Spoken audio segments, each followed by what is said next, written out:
என் அன்பு சகோதர சகோதரிகளே, உங்களை அன்போடு வாழ்த்துகிறேன். நம்முடைய சென்னை விருகம்பாக்கம் அலுவலகத்தில் கர்த்தருடைய பிரதான கிருபையினால் கர்த்தர் கடந்த 2018 வருஷம் கர்த்தர் கொடுத்த தரிசனத்தின் பேரிலே பீடியாட்ரிக் நியூரோ ரீஹாப் சென்டரை நம்ம விங்ஸ் ஆஃப் விக்டரி மூலமாக துவங்க போகிறோம். இது பெரிய ஒரு சேலஞ்சிங்கான காரியம். சில பிள்ளைகளை சில பெற்றோரால் அவங்களால ட்ரீட்மெண்ட் கொடுக்க முடியாத அளவு பாதிக்கப்பட்டிருக்காங்க. ஆனால் நாம் ஆண்டவருடைய நாம மகிமைக்காக இந்த காரியத்தை செய்ய போகிறோம். இதற்காக ஒருவேளை நீங்கள் ஸ்பெஷல் எஜுகேஷனலிஸ்ட்டாக அந்த தெரப்பி படிச்சிருந்தா, அல்லது நீங்கள் ஒரு ஆக்குபேஷனல் தெரப்பிஸ்ட்டாக இருந்தால், அல்லது நீங்கள் ஸ்பீச் தெரப்பிஸ்ட்டாக இருந்தால் நீங்கள் எங்களோட கூட தொடர்பு கொள்ளலாம். ஊழியத்துக்கு அர்ப்பணிப்புள்ளவங்க நீங்கள் எங்களோட தொடர்பு கொள்ளுங்கள். இணைந்து நாம் ஊழியத்தை செய்வோம். ஒருவேளை இந்த பெரிய திட்டத்துக்காக நாம் பல லட்சங்கள் நம்ம செலவு பண்ணணும். இதற்காக நீங்கள் கொடுக்க விரும்பினாலும் நீங்கள் கீழே இருக்கிற அந்த ஃபோன் நம்பரில் உங்கள் ரெஸ்யூம் அனுப்பலாம், எங்களோட தொடர்பு கொள்ளலாம். அநேக இன்றைக்கி காசு இல்லாததுனால எங்கெங்கேயோ போய் கஷ்டப்பட்டுருக்குறாங்க. நாம் இதற்காக அநேகரை ஆண்டவருக்கு நேராய் நடத்துவதற்கும் தேவனுடைய ஊழியத்தை நன்மையை செய்வதற்கும் அழைக்கப்பட்டவர்கள். எங்களோடு இணைந்து கொள்ளுங்கள். நாம் இணைந்து தேவ ராஜ்யத்தை கட்டுவோம். God bless you.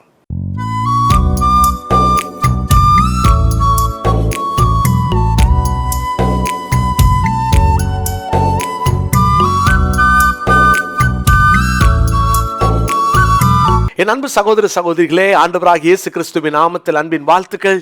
இன்றைய முத்து எனும் இந்த சிறிய தியானத்தில் இன்றைக்கும் 65 சங்கீதம் 11 வாசிக்கிறேன். வருஷத்தை உம்முடைய நன்மையால் முடிசூட்டுகிறீர், உமது பாதைகள் நெய்யாய் பொழிகிறது.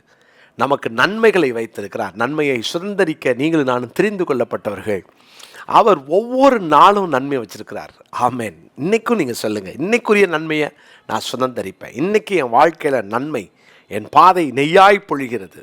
என்னுடைய வாழ்க்கையில் தேவன் வச்சிருக்கிற நன்மையை நான் சுதந்திரித்து கொள்ளணும்னா என்ன செய்வது? ஒருவேளை இன்றைக்கி தான் தற்செயலாக ஒருவேளை இன்றைய முத்தை பார்த்தீங்கன்னா, கடந்த நாட்களில் யூடியூப்பில் இருக்கிற அந்த பழைய செய்திகளை நீங்கள் பாருங்கள். ஒருவேளை நான் நினைக்கிறேன் 4ஆம் தேதியிலிருந்து இன்றைக்கு வரைக்கும் நம்ம இதை தான் தியானிச்சுக்கிட்டே வரோம். எனவே கர்த்தருடைய பிள்ளைகளே, தொடர்ந்து தேவன் நமக்கு இந்த வருஷத்தில் அந்த நன்மையை வைத்திருக்கிறார். அதை சுதந்திரித்து கொள்ளணும் அப்படின்னா என்ன செய்ய போகிறோம், என்ன செய்யணும், எப்படி வாழணும், இதை தான் நம்ம தியானிக்கிறோம். இன்றைக்கி இன்னொரு வசனத்தை உங்களுக்காக நான் வாசிக்க விரும்புகிறேன். 125 சங்கீதம் 4வது வசனம். சங்கீதம் 125 4 நான் வாசிக்கிறேன். கர்த்தாவே, நல்லவர்களுக்கும் இருதயத்தில் செம்மையானவர்களுக்கும் நன்மை செய்யும். நல்லவர்களுக்கும் இருதயத்தில் செம்மையானவர்களுக்கும் நன்மை செய்யும். தேவன் நல்லவர்களுக்கு, இருதயத்தில் செம்மையானவர்களுக்கு அவர் நன்மை வைத்திருக்கிறார். அவர் செய்வார், நன்மை செய்வார். அப்போது இது ஒரு பெரிய ஆசீர்வாதம் நல்லவர்களுக்கு. அது அடுத்த வசனத்தை அதை கொஞ்சம் டிஃப்ரென்ஷியேட் பண்ணி சொல்கிறார் பாருங்களேன். தங்கள் கோடலான வழிகளுக்கு சாய்கிறவர்களை கர்த்தர் அக்கிரமக்காரரோட போக பண்ணுவார். இஸ்ரவேலுக்கோ சமாதானம் உண்டு. நல்லவர்களுக்கும் இருதயத்தில் செம்மையானவர்களுக்கும் தேவன் வச்சிருக்கிற நன்மை என்ன தெரியுமா? சமாதானம். தேவ ஜனங்களுக்கு தேவன் வச்சிருக்கிறது சமாதானம். 1000 குழப்பம் உங்களை சுற்றி இருக்கலாம், 1000 பிரச்சனை உங்களை சுற்றி நெருக்கலாம். ஆனால் இருதயத்தில் ஒரு சமாதானத்தை தேவன் எப்போதும் வச்சுருப்பார். அதை நீங்கள் தொலைச்சிடாதீங்க. அந்த சமாதானத்தை யாருக்காகவும் இழந்துடாதீங்க. அந்த சமாதானம் கெடுவதற்கு நீங்கள் காரணமாக இருக்காதீங்க. எப்போதும் தேவ சமாதானம், எல்லா புத்திக்கும் எட்டாத தேவ சமாதானம் உங்கள் இருதயத்தையும் சிந்தையும் கிறிஸ்து இயேசுக்குள்ளே காக்கட்டும். ஆனால் இருதயத்தில் அந்த செம்மையான இருதயம். ஏன்னா இருதயத்தை பார்க்கிறவர், இருதயத்தை ஆராய்கிறவர், உள்ளந்திரியங்களை பார்க்கிறவர் கர்த்தர் ஒருவர் தான். ஏன்னா பாருங்கள், எலியா வந்த உடனே சாம்பேல் நினச்சாரு, இவனாக்கும் அடுத்த ராஜா, இவனையா நான் பிரதிஷ்டை பண்ணணும் போது ஆண்டவர் சொல்கிறாருப்பா, நான் மனுஷன் பார்க்குற விதமாக பார்க்க மாட்டேன். மனுஷன் முகத்தை பார்க்குறான், ஆனால் நான் இருதயத்தை பார்க்கிறவர். எல்லாவற்றை பார்க்கலும் இருதயம் திருக்குள்ளதும் கேடுள்ளதுமாக இருக்குது. அப்போது அந்த இருதயத்தில் இருக்கிற செம்மை, நான் இந்த இருதயத்தில் ஒன்றை வச்சுட்டு வெளியில் வாழ்கிற இன்னொரு வாழ்க்கை, அது போலியான வாழ்க்கை. அவங்களுக்கு சமாதானமே இருக்காது. அவங்க பார்த்திங்கன்னா அவங்க வாழ்க்கையும் நடிப்பாக தான் இருக்கும். வெளியில் சிரிப்பாங்க, உள்ளே அழுவாங்க.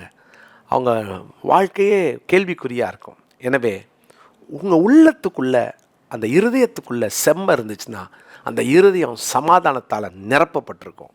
7ஆம் சங்கீதம் 10வது வசனத்தை நான் வாசிக்கிறேன். சங்கீதம் 7ஆம் சங்கீதம் 10வது வசனம்.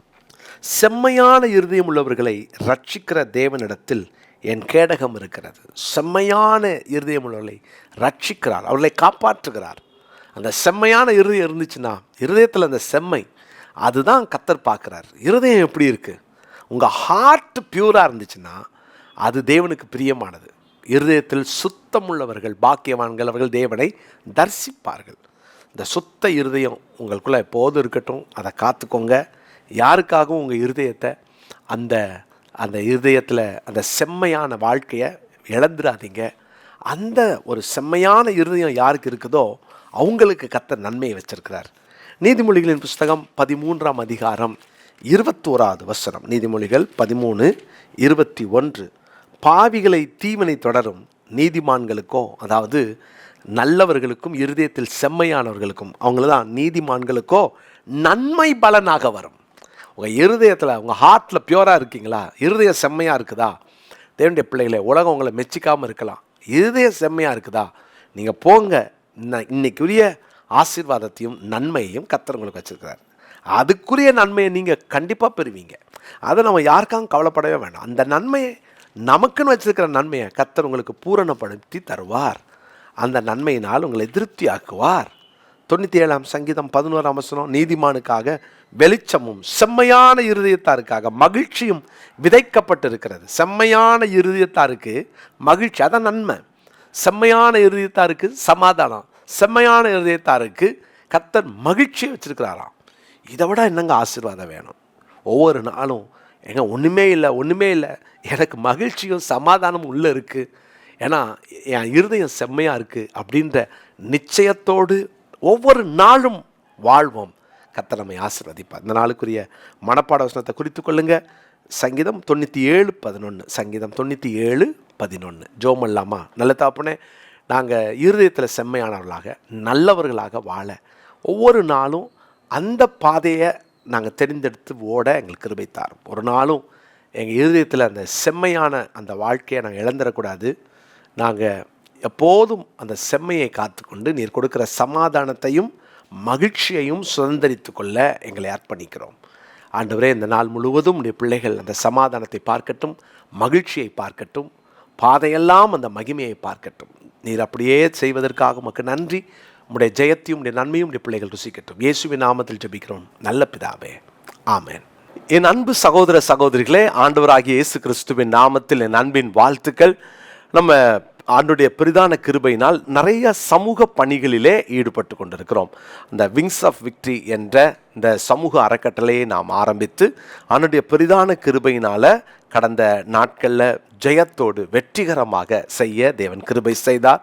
இதில் டயாலிசிஸ், நம்ம இலவசமான டயாலிசிஸ் செய்து கொண்டிருக்கிறோம்.